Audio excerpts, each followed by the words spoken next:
What's up, everybody? Y'all hear the birds chirping? Welcome to my podcast. It's been a minute since I did anything, and normally I do it with my two compadres, Jarrell and Felix. They're super busy, so I had some stuff on my mind I wanted to say. So I'm pretty sure we will hit y'all in the not too distant future. But until then, like my boy J. Cole said, I pay 17 for the rent, money well spent. A brother had heat, so please let me vent. Here we go. I got a question. Who is really Congress fighting for? Big question, right?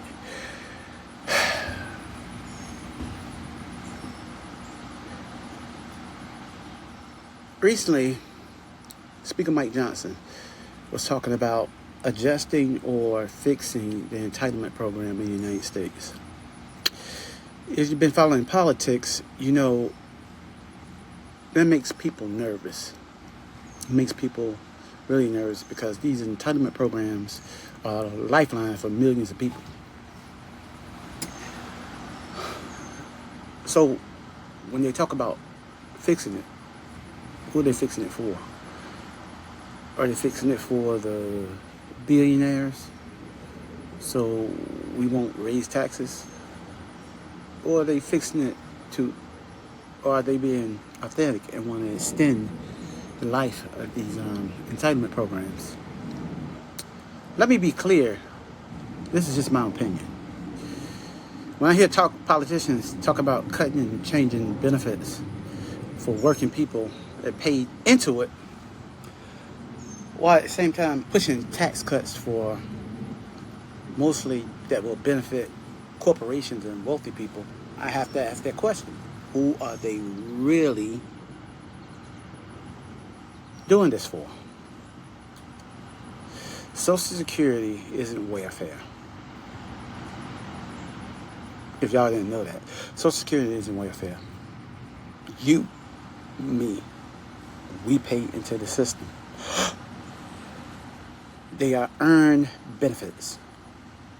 Every paycheck that you've made, they take Social Security out for the promise of, in the future, when you get to that age, that it will be a lifeline to help you get through the rest of your life.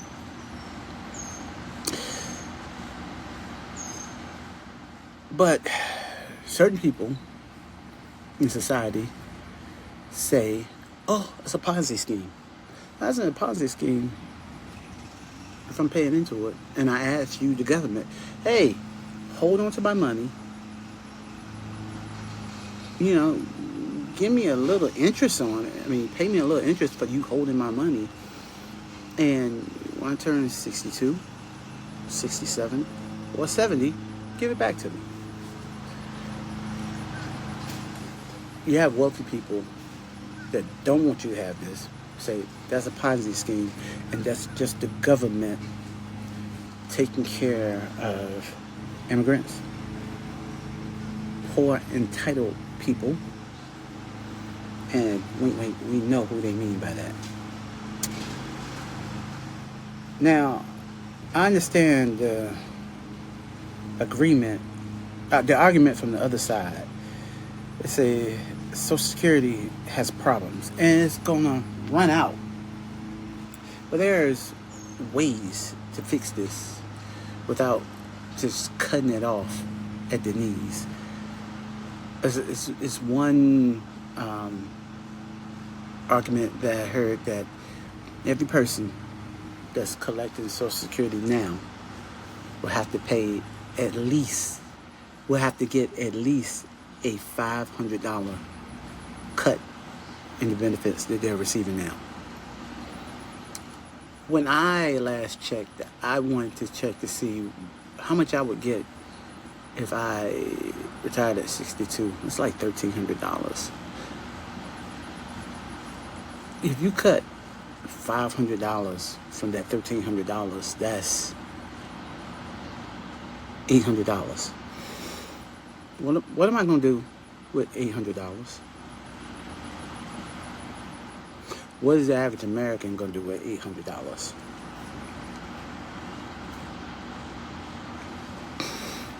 With inflation, grocery prices are high, and the cost of living expenses, gas, insurance, everything's going up. So you want me to work most of my life, and all of my working life, I gave you money from my pot of money, but you want to cut me off at the knees and not help me. Let's talk about Medicare. Guys, Medicare is not a charity. Most of the people, I'm talking about all the people in the United States, if you look at your check stub, you pay into Medicare. It's not a trick. Now, from what the argument is that illegals, people that come across the border, they don't pay into Social Security and they don't pay into Medicare. But they're trying to say is these people take those benefits, which is not true. It's not true. They pay into Social Security, but they can't get Social Security. They pay into Medicare, but they can't get into Medicare. So when you kick them out the country, that's money that's coming out the system that we don't have anymore. We used to have people working in fields, coming across the border, working in fields, but the employers still take these entitlements, these pays from these people, and these people are not entitled to it. So I don't know. Are we doing it for people that we gave massive tax breaks to? Are we trying to shore up the system so we can continue for these people to get these massive tax breaks? Are we?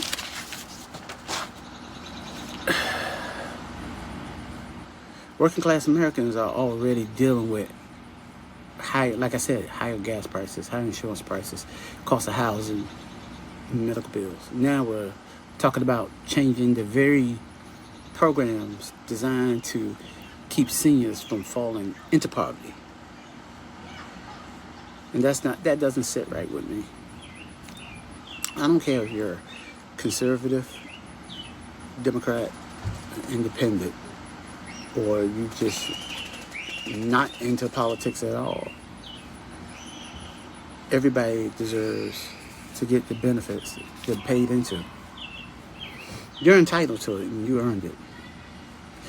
If you paid into something for 40 years, I expect you to receive the promise that the government gave you. It's not a handout. It's expecting that the government honors their agreement. Maybe there can be a solution to save these. When Mike Johnson talks that the Republicans are gonna save these entitlements, no. They're gonna cut these benefits so hard and so draconian that it's not even gonna be a need to get them. They don't want to help you. But don't believe Mike Johnson. Mike Johnson don't want to help you. Now, when Trump said in the election, they're not going to touch Medicare and Social Security, I believed him. You know, you can say what you want about Trump, but at the time, I really believed that he didn't want to hurt people that bad.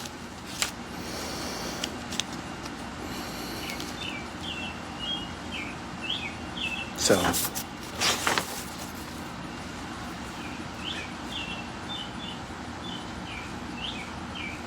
Um, one solution is to raise. Right now, you can apply for Social Security when you turn 62. The minimum age was 68. You can wait until you're 70, but it doesn't do any good to wait until you're after 70. They want to raise the age to, instead of 68 to 70. And they want to raise the age that you can take early retirement from 62 to 65. That will keep most Americans working and paying into the system. The theory is pay into the system longer than you have, and you wait longer to get your benefits from the system, that it will help make Social Security solvent.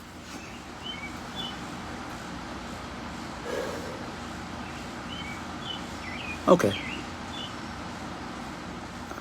But if you're going to do that, why are you going to cut benefits?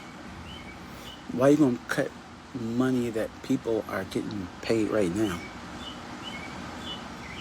Let's hope that is not the answer that they are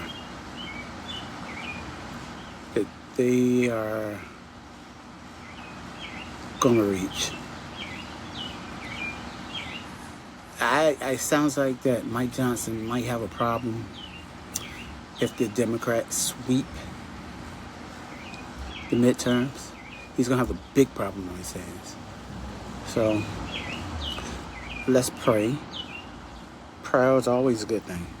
It's always good to pray. Let's pray that God will give them the knowledge to fix this solution in a way that won't hurt poor, middle class, and elderly people. And let's pray that they're not doing these draconian cuts to give more tax breaks to millionaires and billionaires and Elon Musk trillionaires. So, okay, guys, that's it.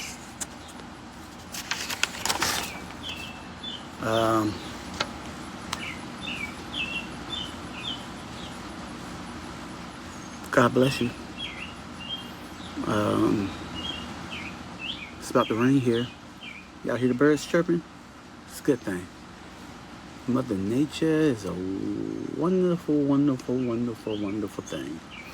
So, thank you. Like, share, subscribe. Comment. I need your comments, guys. Listen, I can't do what I do unless I get feedback from you. My compadre Jarrell and his friend Soren Jagora, they run a wonderful, very information-driven, educated podcast, and I suggest that you go over to his page, go over to his podcast, listen and support him. So thank you. Felix and I will be back. And comment, like, share, subscribe, and hit me back. Peace.